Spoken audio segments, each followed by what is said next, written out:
अस्सलाम वालेकुम fellows, how are you. आज हम प्रेजेंट इंडेफिनिट टेंस का पैसिव पढ़ेंगे। तो प्रेजेंट इंडेफिनिट टेंस का जैसे डेफिनेशन इसका पिछले लेक्चरों में भी मैंने आपको बताया था। An action that is done in present time however there is no definite time limit given to it being accomplished. कि कोई भी ऐसा काम जो प्रेजेंट में हो रहा हो, मौजूदा वक्त में हो रहा हो, लेकिन वो डेफिनेट टाइम उसका ना हो, उसका हमें पता ना हो कि इसकी फ्रिक्वेंसी क्या है, वो कितने वक्त में हो रहा है और कब एग्जैक्ट टाइम पे हो रहा है। सही, डेफिनेट नहीं है। मतलब कोई वाक़या हो रहा है प्रेजेंट में, लेकिन उसका स्पेसिफिक टाइम पता नहीं होते हमें। सही, तो आइडेंटिटी क्या है? ता है, ती है, ते है, ता हो। सही, हेल्पिंग वर्ब इसमें अभी प्रेजेंट इंडेफिनिट का एक्टिव जो था उसमें हेल्पिंग वर्ब नहीं होती थी, सिर्फ वर्ब की first form S E S लगते थे, लेकिन इसमें is R am helping verb आएगा पैसिव जब हम इसको बनाएंगे। तो वर्ब क्या है? Third form of the verb है। सही, हमेशा पैसिव वॉइस चाहे प्रेजेंट हो, पास्ट हो, परफेक्ट हो, कोई भी टेंस हो, तो उसके साथ हम third form of the verb लगाएंगे, ये लाजमी है पैसिव वॉइस में।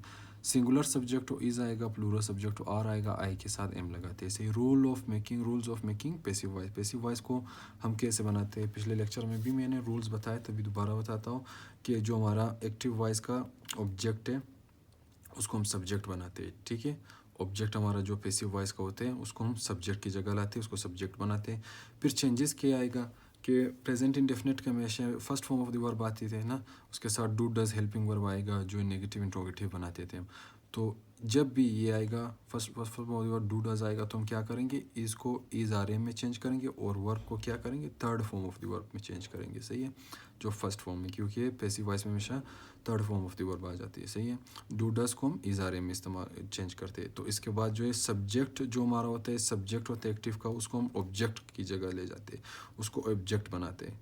तो जैसे ये मैंने ये फार्मूला इस तरह सिंपल बनाया कि जो हमारा ऑब्जेक्ट था उसको हमने सब्जेक्ट की जगह लाए, तो ये खुद सब्जेक्ट बन गया फिलहाल। सही है, तो उसके बाद इज आर एम आएगा, फिर वर्ब की थर्ड फॉर्म आएगी। सही, उसके बाद बाय आएगा। सही है, जो बाय आएगा किसी में नहीं भी आ सकते। सही, उसी तरह फिर क्या होगा, जो हमारे पास सब्जेक्ट था उसको मैंने ऑब्जेक्ट की जगह लिया है, तो हमारा सब्जेक्ट इधर ऑब्जेक्टिव प्रोनाउन बन गया।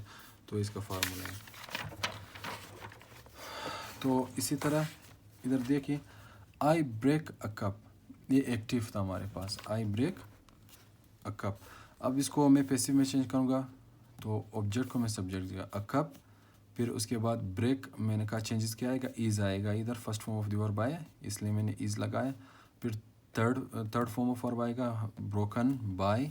उसके बाद जो हमारे पास सब्जेक्ट था उसको मैंने ऑब्जेक्ट में चेंज किया, तो ऑब्जेक्टिव प्रोनाउन आई का मी है। सही है, इसी तरह they eat apples, apples are eaten by them. देखिए, एप्पल ऑब्जेक्ट था, सब्जेक्ट हो गया, उसके बाद ईट वर्ड की फर्स्ट फॉर्म आया था इसलिए मैंने इधर आर लगा दिया। सही है, उसके बाद ईटन थर्ड फॉर्म आ गया, बाय आ गया, दे का ऑब्जेक्टिव प्रोनाउन दे में, सब्जेक्ट को ऑब्जेक्ट में चेंज किया। इसी तरह डू यू सेल पोटैटोज, अब डू आ गया है, तो मैंने कहा था जब भी डू डज आ जाए इज आर एम लगाते हैं, तो क्योंकि यू आया, यू का जो है वो आर आएगा है, इसके साथ आर लगेगा, इज एम नहीं लगेगा। सही है, तो हम क्या करेंगे, potatoes are potatoes sold by you.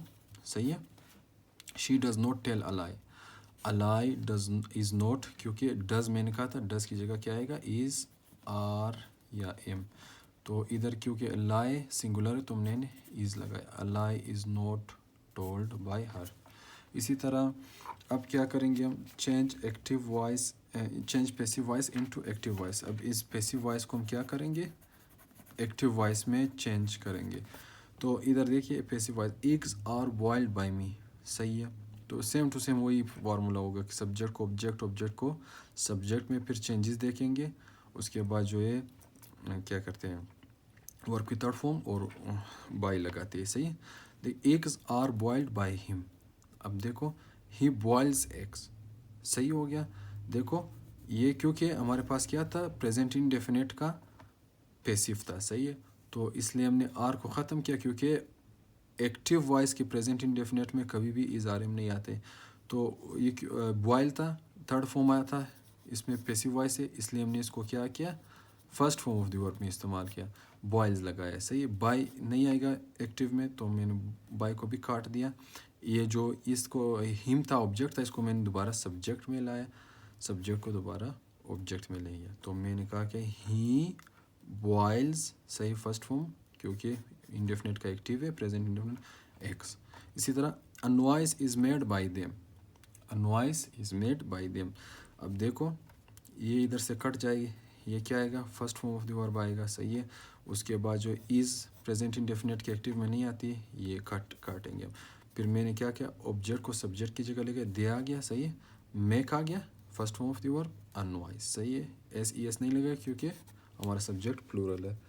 I am punished bye my father.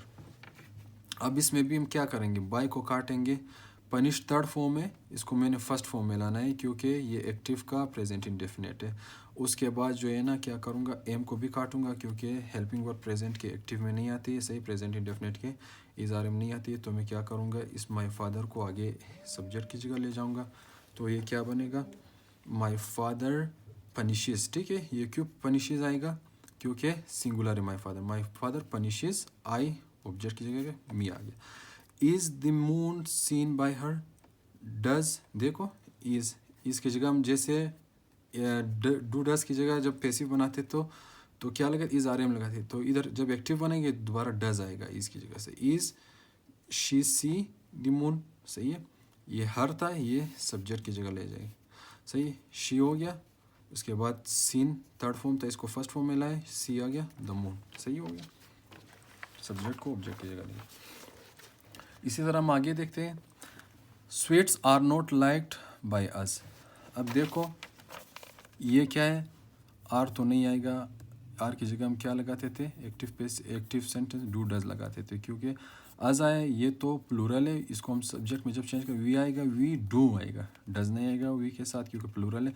We do not like sweets, ये सब्जेक्ट है, इसको ऑब्जेक्ट में लेंगे। अब ये ट्रांसलेशन देखेंगे।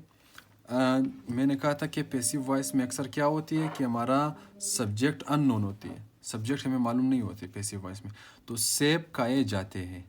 अब देखो इधर डूअर ऑफ कौन सेब खाते हैं हमें पता नहीं, तो इसलिए हमने क्या किया, हमने इधर पैसिव वॉइस बनाए इस उर्दू जुमले को। तो एप्पल्स आर ईटन, सही, चांद देखा जाते हैं, कौन देखेगा, सब्जेक्ट हमारा डूअर ऑफ एन एक्शन मालूम नहीं है, तो इसलिए हमने क्या किया, इधर पैसिव वॉइस बनाई। द मून इज सीन, फूल तोड़े नहीं जाते, कौन नहीं तोड़ते फूल, पता नहीं सब्जेक्ट का। The flowers are not plucked, मुझे पिटा नहीं जाता, कौन आपको नहीं मारते, आई एम नॉट बीटन, देखो third form of the verb आए, एम आए, सही।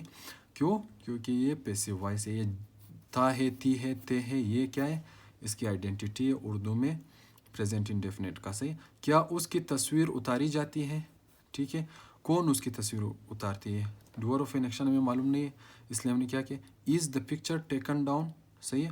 हॉकी खेली जाती है, हॉकी इज़ प्लेड, कौन खेलते हैं पता नहीं, इसलिए हम पैसिव में बनाया।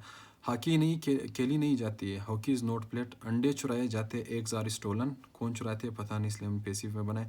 ताला तोड़ा नहीं जाता है, जाता है थी है, ये प्रेजेंट इंडेफिनिट है, पता नहीं कौन नहीं तोड़ते हैं ताला, तो इसलिए हमने क्या किया, the Lok is not broken, passive voice में बनाए। Thank you.